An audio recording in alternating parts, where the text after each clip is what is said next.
Hi everyone, I'm Matt DeFanis, broker owner of RE/MAX Realty Associates, and I am here in Champaign at my listing at 2801 Willow Bend Drive.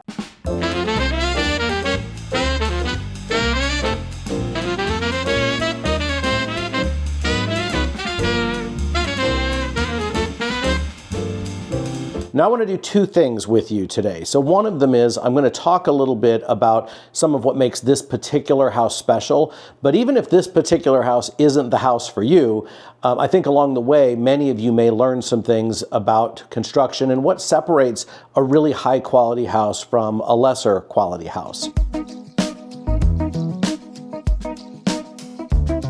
This house is about 30 years old. It was built in the 1990s, but it was a custom build. And it wasn't just any custom build by any builder. It was general contracted by a longtime reputable builder named Willard Helmuth.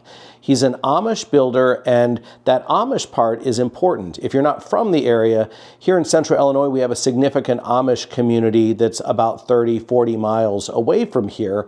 And so in the case of Helmuth Construction, not only did you have this general contractor who was from the Amish community, but also you would have related providers like cabinetry and woodworkers that were from the Amish community, where they were using, old school technology and amazing old world craftsmanship. And all of that manifests itself in these Willard Helmuth houses. But this wasn't just any Willard Helmuth spec house. This was a custom built house where one of the owners was an engineer with high standards. A little OCD in all the right ways as far as I'm concerned. And so because of that, this wasn't just built to Willard Helmuth's normal exacting standards. It had several things that were a little bit ahead of its time, and I want to show you some of those things. So first of all, you could see as you look around this house, there's this amazing woodwork on display everywhere. Solid oak is used almost everywhere. You've got custom finished red oak floors that greet you at the entry. So these aren't pre-finished. These are put down, sanded, and finished on site. And you don't see that very commonly on newer houses. This is what you would see on houses built generations ago. You've got all of these solid oak stained doors. Not only are they pretty, but they're solid hardwood. That makes them heavy and dense, which makes them less fragile, and it also makes them block sound a lot better. So a house with solid hardwood doors tends to be much quieter in terms of wanting to try to sleep, get a door closed, and not have to hear everything else going on in the rest of the house. Willard Helmuth on all of his stuff tended to use Andersen windows, so that's one of the best known premium window brands, which being a premium name brand tend to age well and tend to have parts available if something minor breaks and needs a repair.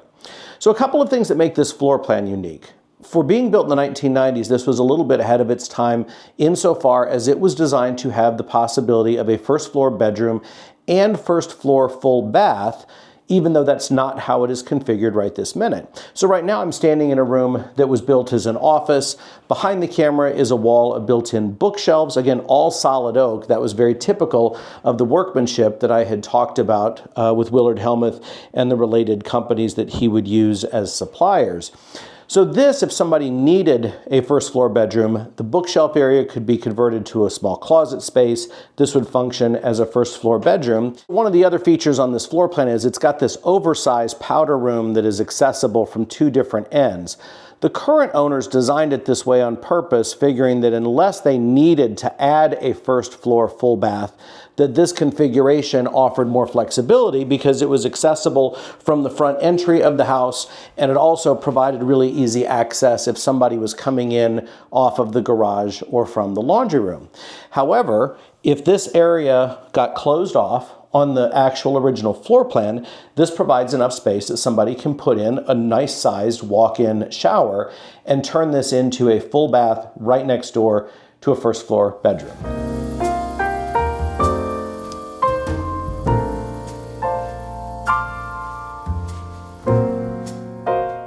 So this house features a formal front living room, but this is the more casual family room. This is the hangout space and kind of the heart of the house, featuring the fireplace. And it's also got cathedral ceilings. There are several of these window seats throughout the house, which again is another really cool custom woodworking feature that gives panoramic views, offers some extra storage because of the cabinetry, but is also just a genuinely peaceful place to just sit and read a book, or like today, enjoy a really peaceful snowfall day.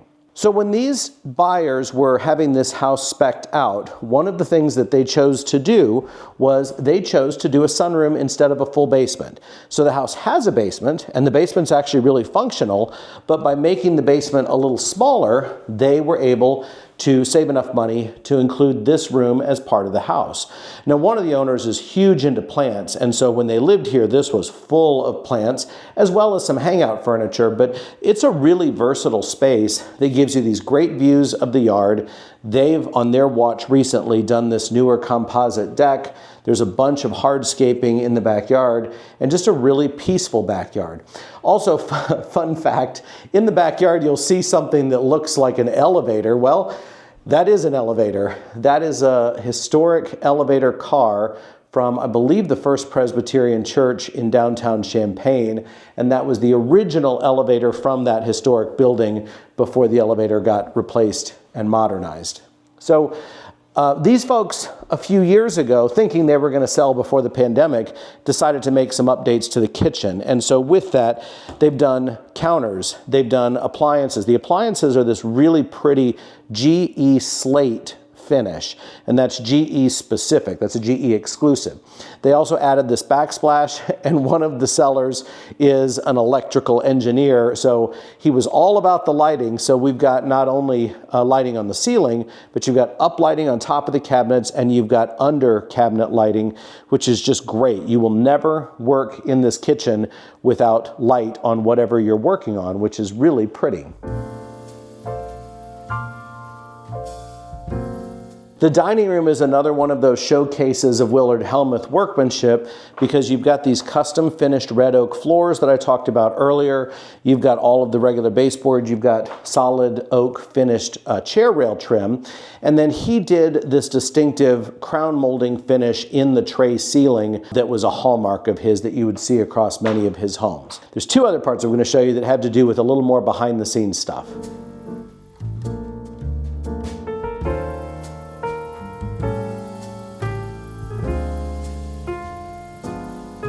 Okay, we're in the second floor hallway right now, and this house has this really pretty two-story entry with a ton of exposed woodwork, and also this little catwalk area that goes between two of the bedrooms, which again has another one of these window seats, and just a pretty spot to decorate or to decorate for the holidays.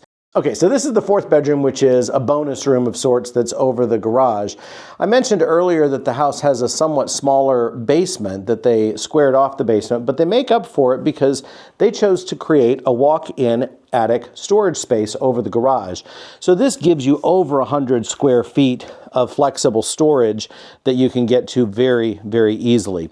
Also worth noting, since we are over the garage, they did choose to spend a little extra money to put insulation over the garage ceiling. This is not nearly as much insulation as the house has over its finished space, but it is enough insulation to help take the edge off climate extremes in the garage, and to make sure that the garage generally stays above freezing in the winter, which is important because they do have a utility sink out there as an added amenity.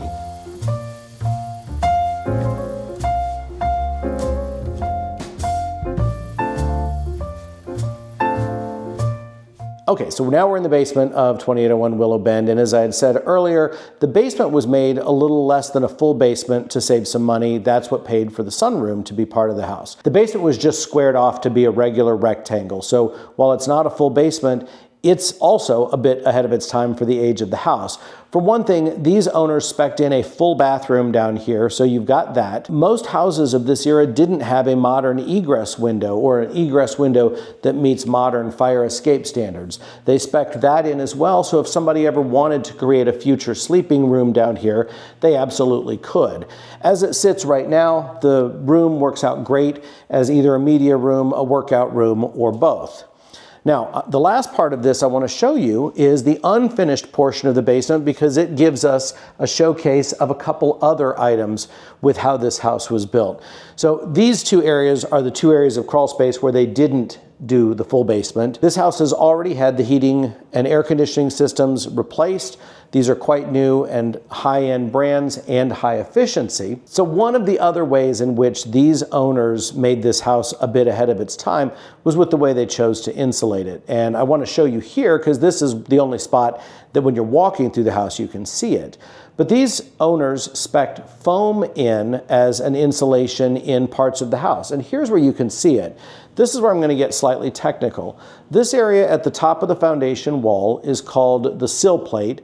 The piece of wood that is laying horizontally, you can see it over here. The first piece of wood on top of the concrete lays horizontally. And then there's a vertical piece of wood called the rim joist or the band joist that's on top of that. That's the thinnest part of a home's exterior wall structure. Because above that you get into either 2x4 or 2x6 wall cavities that are insulated. So on really old houses, this area would be completely uninsulated and was a terrible spot for energy to be wasted. The foam does two different things. One of them is it creates a thermal break, which means that it creates a material that keeps any other underlying material from allowing energy to be sucked out of the house. So for example, any place where you have metal, like on a commercial building, metal wall studs, that's a thermal bridge and can create a bridge for energy to escape the building. Foam is a thermal break. It creates this excellent insulation layer that minimizes energy loss. But that wouldn't be enough in areas where you also have air leakage, because leaking air creates another opportunity for energy loss. Doing foam, the reason this is an upgrade option and so desirable is it does both of those things. It's extremely effective at insulating, and it creates an air block. So all of the band joist area and select other parts of the house were done with foam insulation, which was really rare for the time when this house was built. And as a result, the house was ahead of its time in terms of its energy efficiency levels, besides the fact that the other part of the energy profile is the HVAC, and those systems have already been replaced and are newer. So hopefully you now know a little bit more, not only about the history of this particular house, but maybe got a little bit of information on house features to make you a more savvy consumer, whatever it is that you're looking at. Thanks for taking time to join me at 2801 Willow Bend today.